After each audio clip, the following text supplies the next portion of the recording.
नमस्कार दोस्तों, मैं सस्मिता मिश्रा, ब्लेसिंग टीम उड़ीसा से।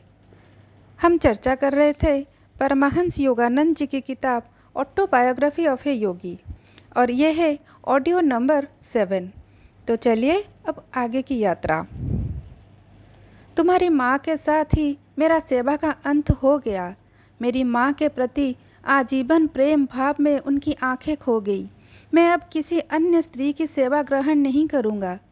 माँ के देहावसान के 14 महीने बाद मुझे पता चला कि माँ मेरे लिए एक अत्यंत महत्वपूर्ण संदेश छोड़ कर गई है। अनंत माँ के अंतिम क्षणों में उनके साथ थे और उन्होंने माँ के शब्द को लिख लिया था। यद्यपि उन्होंने 1 वर्ष में मुझे दिए जाने का निर्देश दिया था, लेकिन मेरे भाई ने उनका संदेश मुझे देने में विलम्ब किया। उन्हें शीघ्र ही कोलकाता उस कन्या से विवाह संपन्न करने के लिए जाना था जिसे मेरी माँ ने उनके लिए चुना था। एक शाम उन्होंने मुझे अपने पास बुलाया। मुकुंद, मैं तुम्हें ऐसा विलक्षण समाचार देने में आनाकानी करता रहा। उनके स्वर में विविधता का और स्वयं की हार मानने का भाव था। मुझे भय था कि इससे तुम्हारे गृह त्यागने की इच्छा को बल मिलेगा, लेकिन अब तुम वैसे भी एक मजबूत ईश्वर प्रेमी से ओतप्रोत हो। हाल ही में जब मैंने तुम्हें हिमालय जाते हुए पकड़ा था, तब मैं एक अंतिम निश्चित संकल्प पर पहुंचा। मुझे अब किसी भी परिस्थिति में अपना पवित्र वचन निभाने में देरी नहीं करनी चाहिए। मेरे भाई ने मुझे एक छोटा बॉक्स पकड़ाया और साथ ही में माँ का संदेश दिया।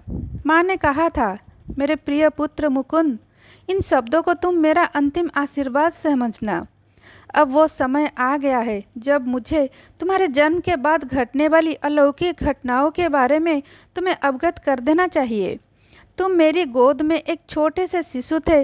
मुझे तुम्हारी भविष्य के मार्ग के बारे में पता चल गया था। मैं तुम्हें अपने साथ लेकर अपने गुरु के घर बनारस ले गई थी। भक्तों से भरी भीड़ की ओटो में ध्यान मुद्रा में लीन बैठे लाहड़ी महाशय को बड़ी मुश्किल से देख पा रही थी। मैं जब तुम्हें थपथपा रही थी, तब मैं मन ही मन प्रार्थना कर रही थी कि मेरे महान गुरु का ध्यान तुम पर जाए और वे तुम्हें अपना आशीर्वाद से तुम्हारा कल्याण करे। जैसे जैसे मेरे मन के अंदर की भूख, भक्ति, साधना तीव्र होती गई, मैंने देखा मेरे गुरु ने अपने नेत्र खोले और मुझे अपने पास आने का संकेत दिया। अन्य भक्तों ने मेरे लिए रास्ता बनाया। मैं उनके पवित्र चरणों में झुक गई।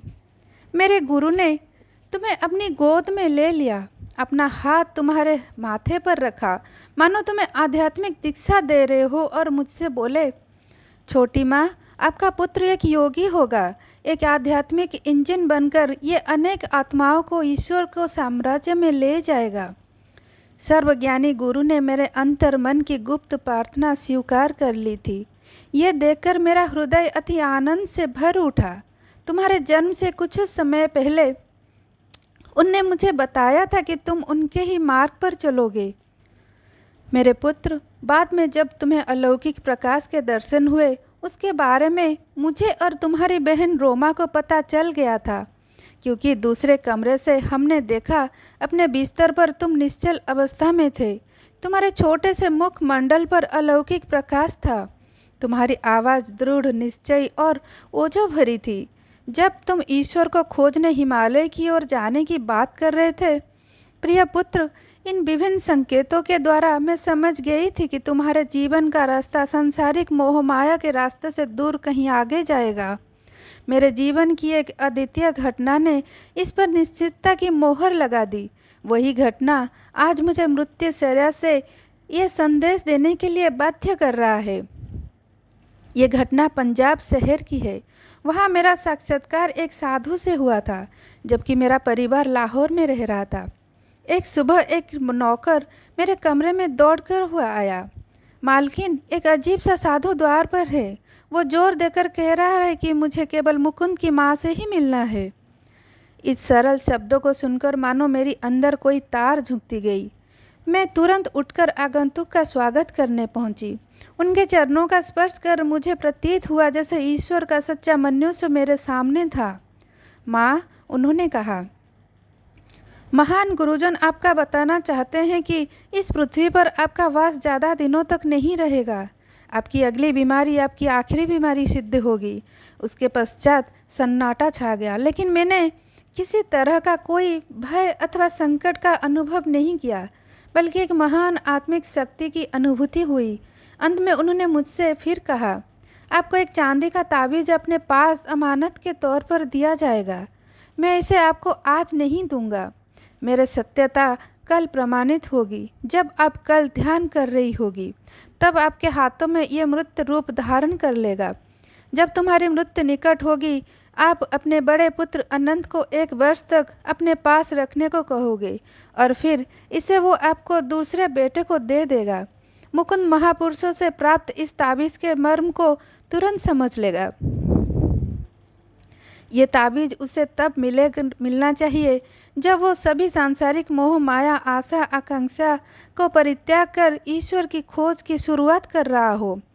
जब ताबीज उसके पास कुछ वर्षों तक रहकर अपना उद्देश्य पूरा कर चुका होगा, तब वो स्वयं ही अदृश्य हो जाएगा, चाहे उसे किसी भी गुप्त से गुप्त स्थान में क्यों न रखा गया हो। ये जहाँ से आया था वही वापस चला जाएगा। मैंने उस साधु के आगे भक्ति भाव से झुककर नमन किया और उन्हें भिक्षा अर्पण की। उन्होंने मेरी भिक्षा स्वीकार नहीं की और मुझे आशीर्वाद देकर चले गए। अगले दिन शाम को मैं ध्यान केंद्रित करने के लिए हाथ जोड़कर बैठी एक चांदी के ताबीज़ को मैंने अपने हथेली पर महसूस किया, जैसे कि साधु ने वचन दिया था। इसके ठंडे चिकने स्पर्श से मुझे उसके प्रकट होने का ज्ञान हो गया था। मैंने इसे बहुत संभाल कर 2 वर्षों तक रखा और अब अनंत के पास छोड़कर जा रही हूँ। मेरे लिए किसी प्रकार का शोक मत करना, क्योंकि मेरे गुरुदेव मुझे ईश्वर की गोद में पहुँचा देंगे। अलविदा मेरे बच्चे, अब मैं तुम लोगों से विदा लेती हूँ। जगत माता तुम्हारी रक्षा करेगी। ताबीज मेरे हाथ में आते ही मानो प्रकाश ने मुझे चारों तरफ से प्रकाशित कर दिया हो। मेरे अंदर की कई सुप्त स्मृतियाँ जाग उठी हो।